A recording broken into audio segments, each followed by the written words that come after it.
Hindi na kailangang lumayo para sa isang bakasyong panalo. Sa probinsya ng Rizal pa lang, hindi na kayo mauubusan ng mga pasyalan. Para mapuntahan ang makapigil hiningang mga tanawin, maikli lang ang distansyang lalakbayin. Kaya wag nang gumastos pa sa pagsakay ng barko o eroplano. Kailangan lang ng road trip para mamasyal sa lalawigan ng Rizal. 45 minutes hanggang 1 oras lang ang biyahe para marating itong private resort sa bayan ng Taytay. At dahil private, hindi na kailangan magtiis sa nagsisisiksikang mga swimming pool. Mas magiging okay po sila dito dahil sila lang po yung nagkakasama. May 3 swimming pool dito. Ang kiddie pool na safe para sa mga chikiting, ang pool na may maliit na falls, at para naman sa mga mahihilig sa paboritong sport ng bayan, nariyan ang kanilang basketball pool. 6,000 pesos ang group package na good for 30 persons. Half-day use na ito ng buong resort. Kasama ang 1 kwarto at libreng paggamit ng videoke, function area at cottages. Para sa mga naghahanap ng gimmick, bukas sa gabi ang kanilang disco area. Bukas din ang kanilang function room para sa mga seminar. Marirentahan mula 3,000 pesos para sa 5 oras na paggamit. Mula rito, 20 minutes lang ang biyahe para marating ang bayan ng Angono.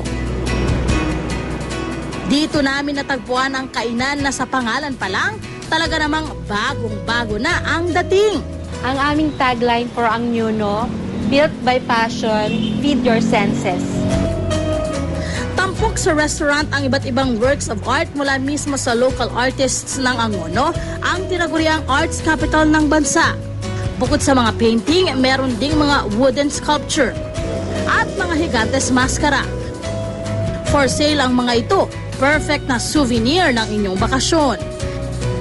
Pero syempre, patok din daw ang kanilang mga unique na pagkain gaya ng tinapa pizza, dynamite o green chili with ground pork, and cheese na binalutan ng special breading, fried rice na pinasarap ng alamang, at dahil kilala ang Angono sa fried itik, ipinagmamalaki rin nila ang kanilang itik veggie pizza. Pagkatapos magpakabusog, ituloy lang ang larga. This time, sa bayan naman ng Cardona. Mula Angono, 20 minutes lang biyahe papunta rito. Sa maliit na bayan na ito, matatagpuan ang isang garden. Tampok hindi ang mga bulaklak at puno, kundi ang mga bato. Ito ang tinatawag ng mga volcanic rock. May mga bulkan dito, katulad sa isla, yung Susong Dalaga. Dito sa bayan ng Cardona, itong Riwata. Ito po ay mga bulkanik, sabi ng mga matatanda. Daang libong taon na raw ang tanda ng mga volcanic rock na ito. Under development pa raw itong umuusbong na tourist attraction. Pero may ilan ng mga namamasyal dito para mag-picnic at mag-nature tripping.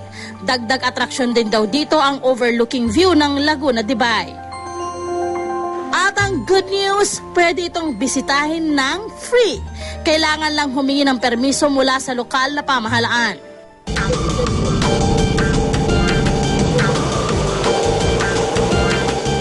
Pero hindi pa rin nagtatapos ang ating pamamasyal sa Rizal.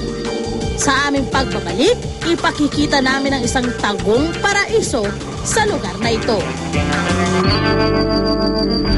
Mula sa isang private resort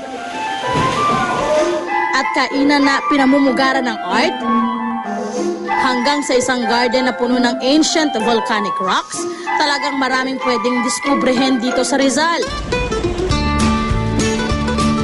Dito naman tayo napadpad sa bayan ng Tanay na 40 minutes lang ang biyahe mula sa Cardona. Mula sa town proper ng Tanay, ihanda ang sarili sa halos 1 oras na biyahe para marating ang isang tagong natural tourist attraction sa barangay Daraitan. Para sa nature trip na ito, isinama namin ang 3 magkakaibang foreigner. Si Ryan na mula sa Amerika at sina Omir at Amina na galing sa Pakistan. Kailangang mag-trek ng 30 minutes bago marating ang tagong bahagi ng Daraitan River. Para hindi maligaw, mas mainam mag-hire ng tour guide sa halagang 500 pesos para sa 10 tao.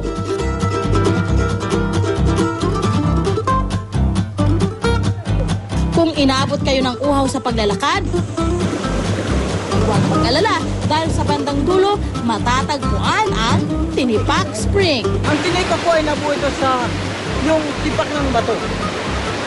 Doon po lumalabas yung tubig na sabi nga natin ay isa sa pinakamalinis na tubig sa buong Region 4. Safe naman daw inumin ang tubig nito.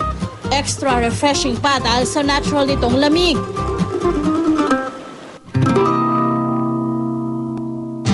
Hindi kalayuan sa bukal ay bubungad na ang malinis at malamig na tubig ng Daraitan River. May mga cottage dito na marerentahan ng mga pamilya at barkada. Hello ate, magkano sa isang cottage? 300 isang kubo. Ang entrance naman para makapag-swimming, 20 pesos lang kada isang tao. Ang pangalang Daraitan ay mula raw sa salitang dara na ang ibig sabihin ay bahagi ng tubig. Hango naman ang itan sa mga katutubong Aita na sinaunang nanirahan dito. Pero hindi nagtatapos dito ang mayaman nitong kasaysayan. Sabi naman ng matatanda ng mga sinauna, ang totoong pangalan ng Daitan. Ay ibig sabihin ng Daitan, tagpuan o lapitan ng mga katipunero, ng mga guerrilla ng panahon. Sa katabing bahagi naman ng Daraitan River, nakatatawag pansin ang naglalakihang Tinipak Rock Formations. Marble rock ang uri ng mga batong ito, ang kadalasang ginagawang marmol para sa mga bahay. Nabuo raw ito daang taon na ang nakalipas. 15 minuto naman nalakarin mula sa Tinipak Rock Formations ang Tinipak Underwater Cave.